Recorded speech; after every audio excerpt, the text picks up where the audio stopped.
ቅርሽ የለም እኮ ቀሊለ ይኮነን ሰራዊት መቅላል ማስተማር መቆፈር አገር ማልማት የሚችሉ ወጣቶች በወታደር ስም ተቀምጠው ለትግራይ ክልል የሚሄደውን በጀት እንዳለ ለቀለብ የሚያውሉት ከሆነ ትግራይ ውስጥ ልማት አይመጣም ማለት ነው።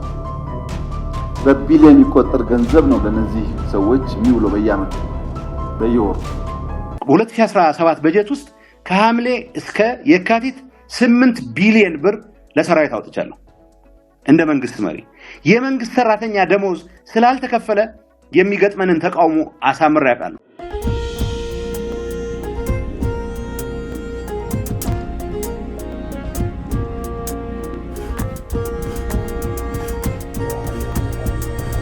በካምፕ ያለው ሰራዊት በዕለት ቀለብ የበጀት ስጋት ውስጥ ወድቋል። ቀለብ ቀንሱ የሚባልም ደብዳቤ ተሰራጭቷል። ጉዳዩ እያነጋገረም ነው። 200 ሺህ በላይ ነው የሚባለውን የትግራይ ታጣቂ ኃይል ይመለከታል። በመግቢያችን ላይ የተከታተላችሁትም ከዚሁ ጋር የተያያዘውን ነው። ይዘነዋል።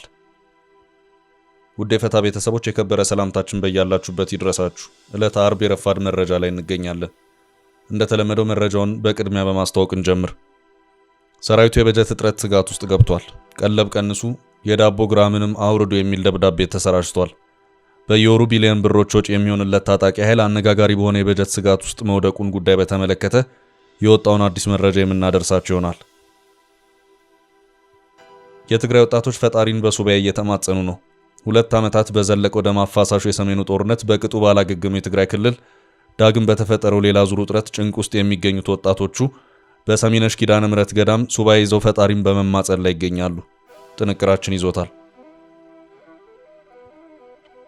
ጠቅላዩ የዘነጓቸው ድሆች።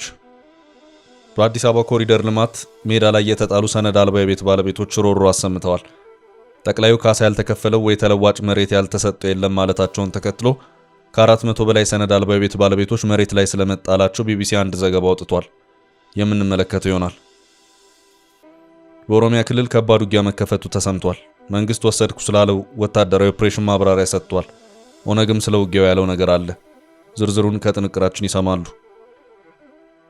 ጠቅላይ ሚኒስትር አብይ አህመድ በትላንትናው ዕለት ስለ ህዳሴ ግድብ የሰጡት መረጃ ግብጽን ጨምሮ የአረብ ሀገራት ልሳኖች እየተቀባበሉት ይገኛሉ።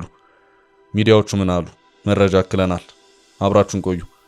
የምንለቃቸው ዕለታዊ ትኩስ ዜናዎች እንዲደርሷችሁ ላይክ፣ ሼር፣ ሰብስክራይብ ማድረግ እንዳትረሱ።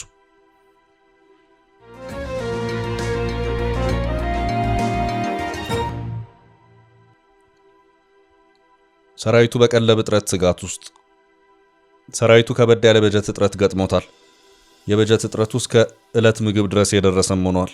እናም ከእያንዳንዱ ሰራዊት የአንድ ምግብ ዳቦ ድርሻ ላይ በግራም ቀንሱ የሚል መመሪያ ለእያንዳንዱ የሰራዊት ክፍል ተልኳል።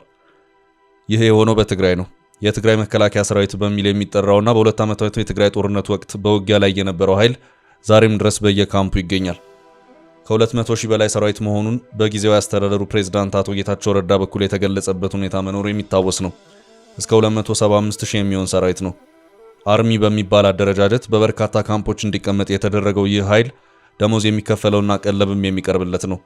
የጊዜያዊ አስተዳደሩ ፕሬዝዳንት አቶ ጌታቸው ረዳ ከሰሞኑ በነበራቸው አንድ ቃለ ምልልስ በ5 ወራት ውስጥ 8 ቢሊዮን ብር ለሰራዊቱ ወጪ ማድረጋቸውንም የገለጹበት ሁኔታ መኖሩ የሚታወስ ነው። 2017 በጀት ውስጥ ከሐምሌ እስከ የካቲት 8 ቢሊዮን ብር ለሰራዊት አውጥቻለሁ። እንደ መንግስት መሪ የመንግስት ሰራተኛ ደሞዝ ስላልተከፈለ የሚገጥመንን ተቃውሞ አሳምሬ ያውቃለሁ። ይህ የሆነው የክልሉ የመንግስት ሰራተኞች የወራት ውዝፍ ደሞዝ ባልተከፈለበት ሁኔታ ነው። በመቶ ሺዎች የሚቆጠረውን ሰራዊት በካምፕ ውስጥ አስቀምጦ መቀለቡ በክልሉ ኢኮኖሚያዊ እንቅስቃሴ ላይ ከባድ ጫና ያሳረፈ መሆኑ ሲነገር ቆይቷል። በትላንትናው ዕለትም ይኸው ጉዳይ በጠቅላይ ሚኒስትር አብይ አህመድ በኩልም ሲገለጽ ተሰምቷል። እንደተባለውም አሁን ባለው ሁኔታ ለትግራይ ታጣቂዎች የሚቀርበው ቀለብ ችግር ላይ ወድቋል። ከተያዘው መጋቢት ወር መጀመሪያ ጀምሮ ደግሞ የሰራዊቱን የምግብ በጀት የሚቀንስበት ሁኔታ እንዲኖር ለሰራዊቱ ክፍሎች እየደረሰ መሆኑን ከዚሁ ጋር በተያያዘ የተሰራጩት ደብዳቤዎች እያመለከቱ ነው። ለየክፍሉ የተሰራጩት ደብዳቤዎች አሁን በትግራይ ካለው ወቅታዊ ሁኔታ ጋር በተያያዘ የበጀት እጥረት ሊያጋጥም ይችላል የሚል ግምት ያለ በመሆኑ ለሰራዊቱ በግራም የሚቀርበው የዳቦ መጠን መቀነስ አለበት ይላል። በፕሪቶሪያው ስምምነት መሰረት በትግራይ በውጊያ ላይ የነበሩት የህወሓት ታጣቂዎች ዲዲአር በተባለው ፕሮግራም ታጣቂዎቹ ትጥቅ እየፈቱ ተሐድሶ ስልጠናዎችን በመውሰድ የተወሰነ መቋቋሚያ ካሽን በመውሰድ ወደ ማህበረሰቡ መቀላቀል ነበረባቸው። የፕሮግራሙን መዘግየት በተመለከተ በኢትዮጵያ መንግስት በኩል የበጀት እጥረት መከሰቱንና የዓለም አቀፍ ፈንዶችን በታሰቡት ጊዜያት ባለመገኘታቸው የሚሉ ምላሾች ሲሰጡም ነበር። ያም ሆኖ የፌዴራሉ መንግስት ከዚሁ ጋር በተያያዘ ኃላፊነቱን እንዲወጣ ያቋቋመው ብሔራዊ ተሃድሶ ኮሚሽን የመጀመሪያ ዙር የዲዲአር ፕሮግራም በትግራይ በማከናወን ወደ ቀጣዩ ዙር ለመሄድ እንቅስቃሴ ቢያደርግም ሊሳካ አልቻለም። ባለፈው ሳምንት የተሃድሶ ኮሚሽኑ አመራሮች መቀሌ መጓዝ ፕሮግራም ነበራቸው፣ ተሰርዟል። የፌዴራሉ ኃላፊዎች ወደ ትግራይ ሊያደርጉት የነበረውን ጉዞ ለመሰረዝ የተገደዱት የህወሓትን ለሁለት መከፈል ተከትሎ በሁለቱ ኃይሎች መካከል የነበረው ውጥረት ባለፈው ሳምንት ከፍተኛ ውጥረት ደረጃ ላይ በመድረሱ ነው። ከዚህ ውጭም ለሁለት ከተከፈለው የህወሓት ቡድኖች መካከል በዶክተር ደብረጽዮን የሚመራው ቡድን ሰራዊቱ ትጥቅ መፍታት አይገባውም ወደሚለው አቋም እየሄደ መሆኑም እየታየ ነው። ታጣቂዎችን በተመለከተ በዶክተር ደብረጽዮን ህወሓት በኩል የሚወጡት መረጃዎች ትጥቅ መፍታት የሚለውን ጉዳይ የሚቀበሉ ሆነው አይታዩ። የዶክተር ደብረጽዮን ቡድን እንደውም የአቶ ጌታቸውን ቡድን ከተሰጠው ኃላፊነት ወይም ማንዴት ውጪ የፕሪቶሪያውን ስምምነት በመፈራረም በምርጫ የተመረጠውን የትግራይ ህጋዊ መንግስት አፍርሷል በማለትም በራሱ በስምምነቱ ላይ ጭምር ጥያቄዎች እያነሳ ይገኛል። በሰራዊታችን አንደራደርም የሚሉ ድምጾች እየተሰሙ ነው። አንዳንዶች ትግራይ እንደ አንድ ክልል የራሷ የሆነ ጸጥታ ኃይል ያስፈልጋታል፣ በመቶ ሺዎች የሚቆጠር ሰራዊትን በየካምፑ አስቀምጦ ደሞዝ እየከፈሉ መቀለቡ ግን አያዋጣም እያሉም ይገኛሉ። አቶ ጌታቸው ረዳ ከሰሞኑ በዚሁ ዙሪያ ሲናገሩ የተደመጡትም ይህንኑ ነው። ከዚህም በተጨማሪ ቀድሞ የኢትዮጵያ ጦር ኃይሎች ጠቅላይ ኤታማዦር ሹም ጄኔራል ሳሞራ ዩኑስም ከሳምንታት በፊት ከአንድ የበይነመረብ ሚዲያ ጋር በነበራቸው አንድ ቃለ ምልልስ ላይ ለትግራይ ፈጽሞ በመቶ ሺዎች የሚቆጠር ሰራዊት አያዋጣም፣ አሁን በትግራይ ያለ የሚባለው ሰራዊት ከ200 ሺህ በላይ ነው፣ ትግራይ ይቅርና ኢትዮጵያና ኤርትራ በተዋጉበት ወቅት ኢትዮጵያ የነበራት ጠቅላላ ሰራዊት ከ130 ሺህ አይበልጥም ነበር፣ ሌላው ይቅርና ሰራዊት መቀለብ ቀላል አይደለም ሲሉም ነበር አስተያየታቸውን የሰጡት። ጥርስ የለን እኮ ቀሊል ይኮነን ሰራዊት መቅላል። ጠቅላይ ሚኒስትር አብይ አህመድ በትላንትናው የፓርላማ ማብራሪያቸው ትግራይን በተመለከተ በሰጡት ማብራሪያ ከፕሪቶሪያው ስምምነት አለመፈጸም ጋር በተያያዘ የቀሩ ጉዳዮች አሉ በማለት አንደኛውን የዲዲአር ፕሮግራም አድርገው ጠቅሰዋል። የዲዲአር አለመፈጸም በአሁኑ ሰዓት ሰራዊቱ ለትግራይ ልማት የሚውለውን ገንዘብ እንዲጠቀም አድርጎታል ሲሉም ነበር ያስታወቁት። ማስተማር፣ መቆፈር፣ አገር ማልማት የሚችሉ ወጣቶች በወታደር ስም ተቀምጠው ለትግራይ ክልል የሚሄደውን በጀት እንዳለ ለቀለብ የሚያውሉት ከሆነ ትግራይ ውስጥ ልማት አይመጣም ማለት ነው። በቢሊዮን የሚቆጠር ገንዘብ ነው ለነዚህ ሰዎች የሚውለው በየአመቱ በየወሩ። አሁን ባለው ሁኔታ ደግሞ ለዚሁ ሰራዊት ቀለብ በየወሩ እየወጣ ነው የተባለው ገንዘብ በቀለብ ደረጃ ሳይቀር ስጋት ውስጥ በመውደቁ የምግብ በጀት ቅነሳና ቅድመ ጥንቃቄ በሚል በትግራይ አመራሮች በኩል እርምጃዎች መወሰድ የጀመሩ መሆኑን የሚያመለክቱ መረጃዎች እየወጡ ነው።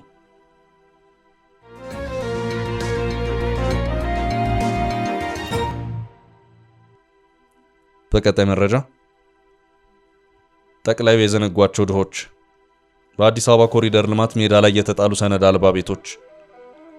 ትላንትና ጠቅላይ ሚኒስትር አብይ አህመድ ፓርላማ ተገኝተው ለቀረቡላቸው ጥያቄዎች መልስ በሰጡበት ጊዜ ስለ ልማት ተነሾች አንስተው ነበር። የተጎዱ የማህበረሰብ አካላት ስለመኖራቸው ለቀረበው ጥያቄ እኛ የመጣንበትን መንገድ ስለምናውቅ ከኛ በላይ ለድሃ ተቆርቋሪ የለም ሲሉ ተደምጠዋል ብለው ነበር። በአዲስ አበባ ውስጥ በልማትና በኮሪደር ግንባታ ምክንያት ከመኖሪያ ቤታቸው ለተነሱ ከ17 ሚሊዮን ብር በላይ ከመንግስት ካዝና አውጥተው ካሳ መክፈላቸውን ለምክር ቤቱ አባላት ገልጸዋል። ጠቅላዩን የሳውቅ ህጋዊ ይዞታ ኖሮት ቦታ ወይም ካሳ ያልተሰጠው አንድም ሰው የለም ብለዋል። ጠቅላዩ ያላነሷቸው ሌሎች ያለ ካሳና ተለዋጭ መሬት ሳይሰጣቸው መሬት ላይ መጣላቸውን ይናገራሉ። መንግስት ረስቶናል የሚሉት እነዚህ ድሆች የይዞታ ማረጋገጫ የሌላቸው ሆኖም ዕድሜ ልካቸውን ቤታቸው ውስጥ የኖሩ ሰዎች ናቸው። ቢቢሲ አማርኛ የእነዚህ ልማት ተነሺዎች ጉዳይ በተመለከተ ሰፋ ያለ ዘገባ አስነብቧል። እንደሚታወቀው ካለፉት ጥቂት ዓመታት ወዲህ በአዲስ አበባ እንደ ጫካ ፕሮጀክት፣ ለኮሪደር ልማትና መልሶ ማልማት ለተሰኙ ወቅታዊ መንግስት ትኩረቶች በ10 ሺዎች የሚቆጠሩ ቤቶች ፈርሰዋል። ነባር የመኖሪያ አካባቢዎች ፈርሰው በሌሎች ግንባታዎች ተተክተዋል ወይም በሂደት ላይ ናቸው። በዚህ መካከል ቤታቸው ለፈረሰባቸው የከተማይቱ ነዋሪዎች ካሳና ምትክ ቦታ የተሰጣቸው እንዳሉ ሁሉ ያለ ምትክ ሜዳ ላይ ስለመውደቃቸው የሚናገሩትን በርካታ መሆናቸውን ቢቢሲ በዚሁ ዘገባ አስፍሯል። ከእነዚህ አዲስ አበባ ነዋሪዎች መካከል በመቶዎች የሚቆጠሩ የቦሌ ክፍለ ከተማ ወረዳ 13 ልዩ ስሙ ሰላም አምባ ሰፈር ነዋሪዎች ይገኙበታል። ሰነድ አልባ የተባሉት የቤት ባለ ንብረቶች ለ3 አስርት ዓመታት ያህል በአካባቢው እንደኖሩ ይናገራሉ። በእነዚህ ዓመታት ቤተሰብ መስርተው የተረጋጋ ኑሮ ሲመሩ እንደነበር በመጥቀስ የአፈር ግብርን ጨምሮ ሌሎች የነዋሪነት ግዴታቸውንና የልማት ስራዎችን ሲደግፉ መቆየታቸውን ማስረጃ ያቀርባሉ። በተለምዶ የጨረቃ ቤት ለሚባሉ ቤቶች መንግስት ባለፉት ዓመታት የይዞታ ማረጋገጫ እንደሚሰጣቸው ቃል መግባቱን የሚገልጹት ከ450 በላይ የሆኑት ነዋሪዎች ከአካባቢው የኮሪደር ልማት ከ200 እስከ 300 ሜትር ርቀት ላይ የሚገኙ ቤቶችን ጨምሮ በመልሶ ልማት እንደፈረሰባቸው መናገራቸውን የቢቢሲ ዘገባ አስነብቧል። ነዋሪዎቹ ቤት በማከራየትም ቤተሰብ ያስተዳድሩ እንደነበር ጠቁመው እድራቸውን ጨምሮ ሌሎች ማህበራዊ አገልግሎታቸው መበተናቸውንም ገልጸዋል። ጭካኔ የተሞላበት ሲሉ ቤት አልባ ያደረጋቸውን እርምጃ የሚገልጹት ነዋሪዎች ሕይወታቸው መመሰቃቀሉንና ሜዳ ላይ መውደቃቸውን በመጥቀስ ባይተዋር ሆነናል ሲሉ መናገራቸውን ቢቢሲ በዘገባው አቅርቧል። ቢቢሲ በዘገባው በተለይ የአንዲት እናትን ሰቆቃ አስነብቧል። የ3 ልጅ እናት የሆኑ ወርቅነሽ አለሙ ለተሻለ ኑሮ ወደ አረብ ሀገር ተሰደው ከተመለሱ ኢትዮጵያውያን መካከል ናቸው። 11 ዓመት አረብ ሀገር የሰሩ ሲሆን ወደ ሀገር ለመግባት ወስነው በቋጠሩት ገንዘብ በ2015 በአዲስ አበባ ገርጂ ሰላም አምባ ሰፈር ያላቸውን ጥሪት አሟጠው ቤት ገዝተዋል። ቤቱ ተጨማሪ 3 ክፍሎች ወይም ሰርቪስ ሲሆን ሲገዙት ካርታ እንደሌለው እንደሚያውቁ ሆኖም ይጸድቃል የሚል ቃል እንደተገባላቸው ይናገራሉ። ሰርቪሱን በማከራየት የገቢ ምንጭ አግኝቼ ልጆቼን ማሳደግ ላይ ነበርኩ የሚሉት ግለሰቧ ቤት በማከራየት በወር 9000 ብር ሲያገኙ በተጨማሪም በጽዳት ስራ በሚገኘው ገቢ የ5 እና የ7 ዓመት ልጆቻቸውን ያሳድጉ ነበር። በዚህ ዓመት ህይወቴን የገለባበጠ ሁኔታ ተከሰተ ሲሉ የደረሰባቸውን ያስረዳሉ። ጥቅምት 2017 ዓ.ም ቤታቸው እንደሚፈርስ መርዶ ሲረዱ ቅዳሜ 10 ሰዓት መጥተው ሰኞ የሚያፈርስ ግብረ ኃይል እንደሚመጣ ነገሩኝ ብለዋል። ዶዘር ሊመጣ ነው ሊፈርስ ነው ሲሉን ቤትን ያህል ነገር እንደ ትንሽ ነገር ይነቃቀል ይላሉ። ቤተሰብ መጥቶ ዕቃዬን አውጥቶ የጭነት ክፍያ ከፍለው ይዘውልኝ ሄዱ። ይሄ ሲሆን እኔ ከራሴ ጋር አልነበርኩም። 11 ዓመት አረብ ሀገር ለፍቼ የገዛሁት ቤት ፈረሰ። ከራሴ ጋር አልነበርኩም። ራሴን አላውቅም። ደም ግፊት እርጉዝ በነበርኩ ጊዜ ያመኝ ነበር። ይፈርሳል የሚለውን ዜና ከሰማው ቀን ጀምሮ ጤና አላደረግኩም ማለታቸውን ቢቢሲ በዘገባው አንስቷል። ያለውበት ሁኔታም ከዕለት ዕለት መፍትሄ የማይገኝበት በመሆኑ ተስፋ ከሚያስቆርጥ ደረጃ ላይ ደርሻለሁ። አሁን የምኖረው ለራሴ ሳይሆን ለህፃናት ልጆቼ ብዬ ነው ሲሉም ህመማቸውን ተናግረዋል። ጉዳይን ቢሰሙ ብዬ ከቀበሌ እስከ ከንቲባ ቢሮ ተመላለስኩ የሚሉት እናት እኔን ማን ሰምቶኝ የክፍለ ከተማውን ስራ አስፈጻሚ አግኝቼ ባኮት የት ልውደቅ ብዬ ጠየቅኳቸው። ሴቶች ነን፣ ልጆች ይዘናል፣ ልጆቹ ይርባቸዋል፣ ጅብ ይወስድብናል ብለን ለመናቸው። ህገወጥን አናበረታታም ብሎ አስወጡኝ። በጣም ነው ያዘንኩት ማለታቸውን የቢቢሲ ዘገባ አስፍሯል። በርካቶች ሰነድ አልባ ናቸው በሚል ሀብት ያፈሰሱበት ቤትና መሬት ያለ ካሳና ምትክ መሬት ተነስቶ በራሳቸው ተከራይተው ለመኖር መገደዳቸውን ዘገባው አንስቷል። በትናንትናው ዕለት በህዝብ እንደራሴዎች ምክር ቤት ተገኝተው ከአባላት ለቀረቡላቸው ጥያቄዎች ምላሽና ማብራሪያዎችን በሰጡበት ጠቅላይ ሚኒስትር አብይ አህመድ የመጣንበትን መንገድ ስለምናውቅ ከኛ በላይ ለድሃ ተቆርቋሪ የለም ሲሉ ተደምጠዋል። ጠቅላይ ሚኒስትር አብይ ከቤት ግንባታ ጋር ተያይዞ ባብራሩት እሳቸው የሚመሩት መንግስት ካለፈው የኢህአዴግ መንግስት አንጻር የተሻለ አፈጻጸም እንዳለው አስገንዝበዋል። ለማነጻጸሪያነት ካቀረቡት አስረጅ ምክንያት አንዱ ኢህአዴግ በ15 ዓመታት ውስጥ ማለትም ከ1997 እስከ 2010 ዓ.ም ባለው 160 ሺህ ገደማ ቤቶችን ገንብቷል። እኛ ግን በ5 ዓመታት 167 ሺህ የሚጠጉ ቤቶችን የገነባ ነው ሲሉ መንግስታቸው የተሻለ አፈጻጸም እንዳለው ጠቁመዋል። እንዲሁም በአዲስ አበባ ውስጥ በልማትና በኮሪደር ግንባታ ምክንያት ከመኖሪያ ቤታቸው ለተነሱ ከ17 ቢሊዮን ብር በላይ ከመንግስት ካዝና አውጥተው ካሳ መክፈላቸውን ለምክር ቤቱ አባላት አስረድተዋል። በአዲስ አበባ ህጋዊ ማስረጃ ኖሮት ምትክ ወይም ካሳ ያልተሰጠው ለልማት የተነሳ ነዋሪ እንደሌለ አጽንኦት ሰጥተዋል።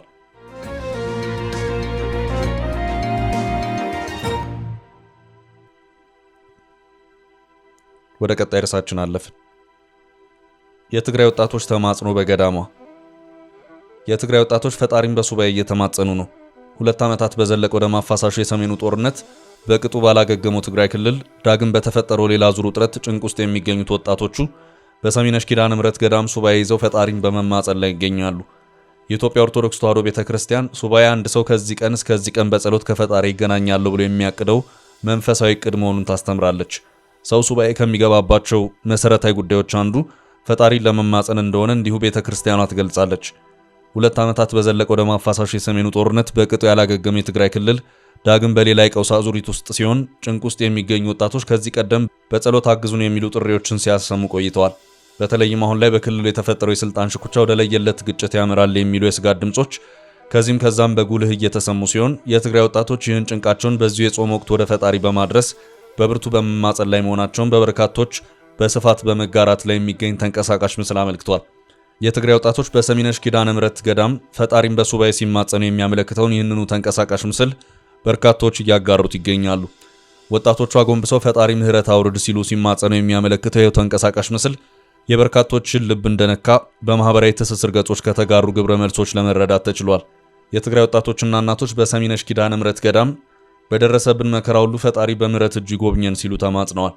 ከደብረ ብርሃን ወደ ጅሩ በሚወስደው መንገድ 10 ኪሎ ሜትር ርቀት ላይ የምትገኘው ጸረሃ ማርያም ሰሚነሽ ኪዳነ ምሕረት ገዳም በርካታ የእምነቱ ተከታይ ምዕመናን በጾም ወቅት ጉባኤ በመያዝ ፈጣሪን ጭንቃቸውን በማወያየት ምህረት የሚለምኑባት ገዳም መሆኗ ይታመናል።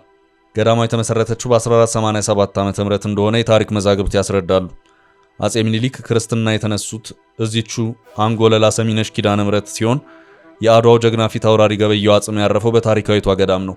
የገዳሟም ስያሜ እንደሚያመለክተው እንደዚሁም በእምነቱ ተከታዮች ዘንድ እንደሚታመነው ወደ ሰሚነሽ ኪዳነ ምሕረት በሙሉ እምነት ያቀና ፈጣሪ ጸሎቱን ይሰማለታል ተብሎ ይታመናል።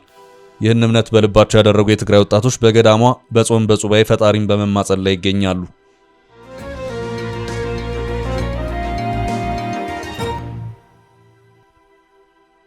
ወደ ቀጣይ መረጃ ስናልፍ የኦሮሚያው ውጊያ። በኦሮሚያ ክልል ከባድ ውጊያ መከፈቱ ተሰምቷል። መንግስት ወሰድኩ ላለው ወታደራዊ ኦፕሬሽን ማብራሪያ ሰጥቷል። በኦሮሚያ ክልል ምዕራብ ሸዋ ዞን ጅባት ወረዳ በርካታ የኦሮሞ ነጻነት ሰራዊት አባላት መገደላቸውንና በርካቶች ደግሞ ከበርካታ ወታደራዊ ቁሳቁሶች ጋር መማረካቸውን የመንግስት ምንጮች አመልክተዋል። የኢትዮጵያ መከላከያ ሰራዊት በበኩሉ በምዕራብ ሸዋና ደቡብ ምዕራብ ሸዋ ዞኖች አካባቢ በመንቀሳቀስ ባደረገው ወታደራዊ ኦፕሬሽን በርካታ የታጣቂ ቡድን አባላትን በመደምሰስ 60 የሚሆኑትን መማረኩን በይፋዊ ማህበራዊ ገጹ አመልክቷል። የኢትዮጵያ መከላከያ ሰራዊት በይፋዊ ማህበራዊ ገጹ ላይ እንዳመለከተው በምዕራብ ሸዋና በደቡብ ምዕራብ ሸዋ ዞኖችና አካባቢዎች የተሰማሩት የማዕከላዊ እዝ የህዳሴ ኮርና የጋሻ ኮር አባላት ያሏቸው የሰራዊቱ አባላት የሸኔ ቡድን ባላቸው ታጣቂዎች ላይ የተወሰደ በተባለው ጥምረት ወታደራዊ እርምጃ ከፍተኛ ድል ማስመዝገቡን የገለጸው ተጠናክሮ በቀጠለ በተባለው በዚህ ወታደራዊ እርምጃ በታጣቂ ቡድኑ ላይ ከፍተኛ ሰብአዊና ቁሳዊ ኪሳራ መድረሱን የገለጸው መከላከያ በተወሰደ ወታደራዊ እርምጃ ወይም ኦፕሬሽን በቁጥር ባልተጠቀሱ በርካታ በተባሉ የታጣቂ ቡድን አባላት በመደምሰስ 60 የሚሆኑትን ደግሞ መማረካቸውን አስረድቷል። በዚሁ ተወሰደ በተባለው ወታደራዊ ኦፕሬሽን በርካታ የቡድንና የነፍስ ወከፍ መሳሪያ እንዲሁም የተለያዩ አይነት ተተኳሾች በቁጥጥር ስር መዋላቸውንም በመግለጽ ይህንኑ በምስል አሳይቷል። ኦነግ በፊናው ጥቃቱን ሳያስተባብል መሰል ወታደራዊ እርምጃዎች ብቻቸውን ዘላቂ ልባት እንደማያመጡ ነው የገለጸው። ተወሰደ ስለተባለው ወታደራዊ እርምጃ በኦሮሞ ነጻነት ሰራዊት በኩል ለዶቼ ቬሌ ቃል የሰጡት የቡድኑ አዛዥ አማካሪ አቶ ጅሬኛ ጉደታ ግን ጉዳዩን ሳያስተባብሉ ታጣቂዎቻቸው በአካባቢው መንቀሳቀሳቸው እንደቀጠለ መሆኑን ግን አስረድተዋል። ጦርነት ባለበት መስዋዕትና ማጥቃት ይኖራል ያሉት አቶ ጅሬኛ በሰራዊቶቻቸው ላይ ስለደረሰው ጉዳት ለጊዜው በቁጥር መጥቀስ እንደማይችሉ ገልጸዋል። ይሁንና ታጣቂዎቻቸው በአካባቢው የሚያደርጉት እንቅስቃሴ አለመገታቱን ያመለከቱት መፋለም ባለበት መስዋዕት ይኖራል ያሉት አቶ ጅሬኛ የደረሰባቸውን የጉዳት መጠን ከሰራዊቶቻቸው አመራር አለመስማታቸውን ጠቁመዋል።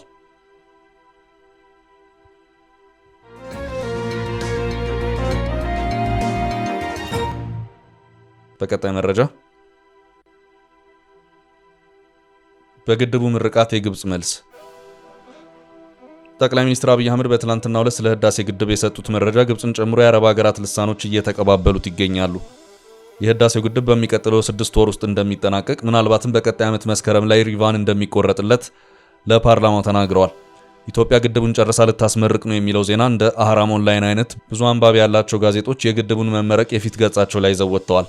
ጠቅላዩ በጥቂት ወራት ውስጥ ግድቡ ታሪክ ይሆናል ማለታቸውን ዘግበዋል። አብዛኞቹ ጋዜጦች ኢትዮጵያ ግድቡን ልታስመርቅ በወራት ዕድሜ ቢቀራትም ከግብጽና ሱዳን ጋር የሶስትዮሽ ስምምነት አለመፈራረሟን አስምረውበታል። አሁን ግድቡ ሊመረቅ ነው መባሉን ተከትሎ የአረብ ሀገራቱ ሚዲያዎች ካይሮና ካርቱም ከጅማሬው የግድቡን መሰራት መቼ ተቃወሙ ሲሉ ነገሩን ገልበጥ አድርገውታል። ሁለቱ ሀገራት የሚፈልጉት በውሃ ጉዳይ አሳሪ ስምምነት እንዲፈረም ብቻ ነበር ሲሉም አክለዋል። ኢትዮጵያ ግን ከ2020 አንስቶ እስከ 2024 ባሉት ዓመታት በጉልበተኝነት ግብጽና ሱዳንን ወደ ጎን ገሸሽ አርጋ ግድቧን በውሃ ሞልታለች ሲሉም ከሰዋል። በውሃ ሞላሉ ስምምነት ጥሳለች ሲሉም አዲስ አበባን ወቅሰዋል። ከዛ አልፎ ግድቡ ወደ ኃይል ማመንጨት የሚወስደው የተርባይን ተከላ ማጣደፏን የሁሉ ሲሆን ካርቱምና ካይሮ ተገፍተው መሆኑን በአንድ ድምፅ አስተጋብተዋል። የሱዳንን ጦርነት አንስተው ሀገሪቷ በእርስ በርስ ተኩስ በተያዘችበት ጊዜ መወሰን በማትችልበት ጊዜ ኢትዮጵያ የራሷን ጥቅም ብቻ አሳዳለች ሲሉ ተችተዋል። ግብጽ አሁን 97 በመቶ በአባይ ውሃ ላይ ጥገኛ ናት የሚሉት ሚዲያዎቹ ግብጽ የአባይ ግድብን በስጋት ብታይ ብትፈራ አይፈረድባትም ሲሉ የድጋፍ ሀሳብ ሰንዝረዋል።